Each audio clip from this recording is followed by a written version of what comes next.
तर मित्रांनो, क्लॅट 2027 साठी आपल्याकडे साधारणतः 6 महिने उरले आहेत आणि मला माहिती आहे तुमच्यापैकी बरेचसे जण असं विचार करत बसले असतील की आता खूप उशीर झालाय का, मी अजूनही एखाद्या टॉप NLU मध्ये जाऊ शकतो का?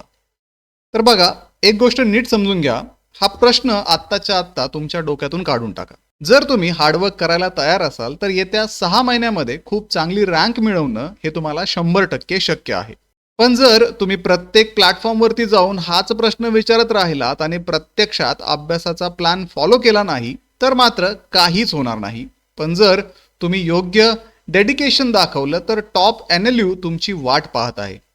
आज मी तुम्हाला पुढील 6 महिन्याचा अल्टिमेट रोड मॅप देणार आहे, जेणेकरून तुमचं ऍडमिशन भारतातल्या टॉपच्या NLU मध्ये होणं पॉसिबल होईल. तर मित्रांनो, क्लॅट 2027 साठी असणारी जी लाईव्ह बॅच आहे ती ग्लोबल ऑनलाईन मध्ये सुरू करण्यात आलेली आहे. तर ही बॅच 8 जून पासून सुरू होत आहे. या बॅच मध्ये तुम्हाला live plus recorded lecture available असतील.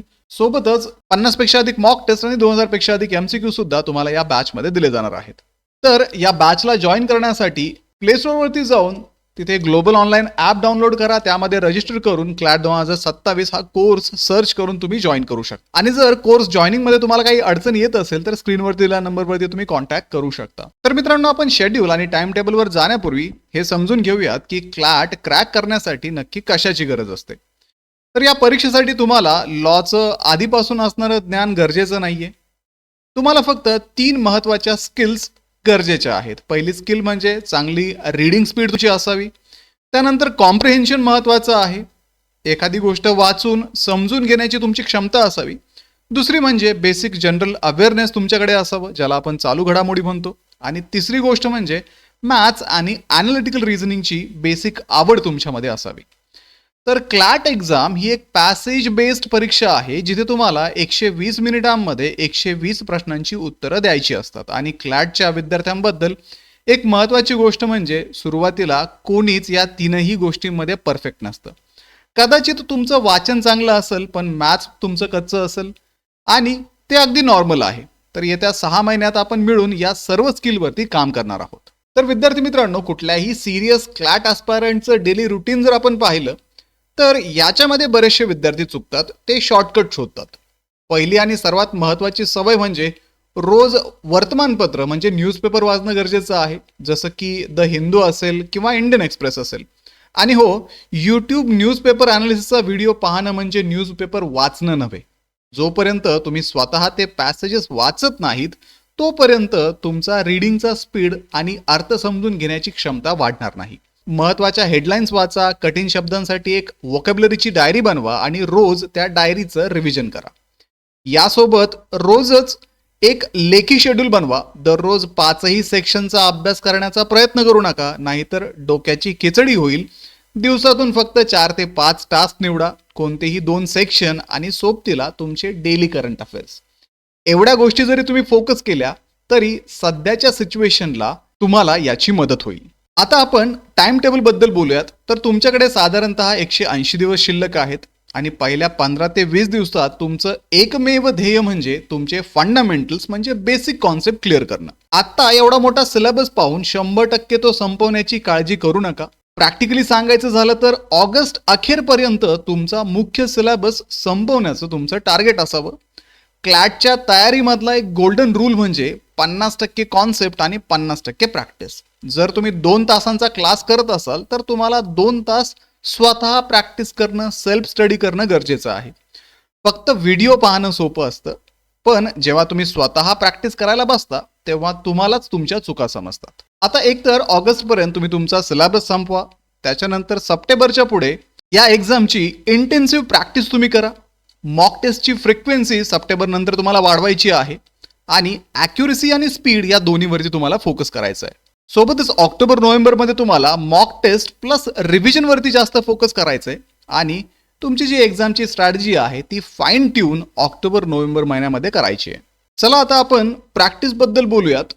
तर मॉक टेस्ट देण्यापूर्वी आधी PYQ म्हणजेच मागच्या वर्षाचे प्रश्न नीट समजून घ्या, जेणेकरून तुम्हाला पॅसेजची लांबी आणि त्याची टफनेस लक्षात येईल.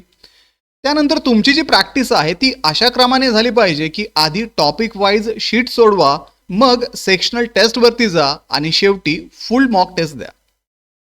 सेक्शनल टेस्टसाठी एक महत्त्वाचा नियम म्हणजे तुमचा टाइम जो आहे तो फिक्स ठेवा. जर एखाद्या सेक्शनल टेस्टमध्ये 25 प्रश्न असतील तर 25 मिनिटाचा स्ट्रिक्ट टायमर लावणं तुम्हाला गरजेचं आहे. तसेच दर रविवारी फुल मॉक टेस्ट द्यायला सुरुवात करा. जेव्हा सप्टेंबर महिना येईल तेव्हा आठवड्यातून 2 मॉक टेस्ट द्यायला सुरुवात करा, शक्यतो बुधवारी आणि रविवारी, आणि ते पण दुपारी 2 ते 4 या वेळेमध्ये. पण नीट ऐका, मॉक टेस्ट दिल्यानंतर त्या मॉक टेस्टचं डीप ॲनालिसिस न करणं म्हणजे वेळ वाया घालवणं आहे. तुम्ही कुठे चुकत आहात हे तुम्हाला शोधणं गरजेचं आहे. अंधाधुंद प्रश्न सोडवण्यापेक्षा तुमची ॲक्युरसी कशी वाढवता येईल याकडे तुम्ही लक्ष केंद्रित करा. त्यानंतर विद्यार्थी मित्रांनो, जनरल नॉलेज हा एक असा सेक्शन आहे जो प्रत्येकाला धडकी भरवतो, आणि याचं मुख्य कारण म्हणजे बॅकलॉगचं भूत.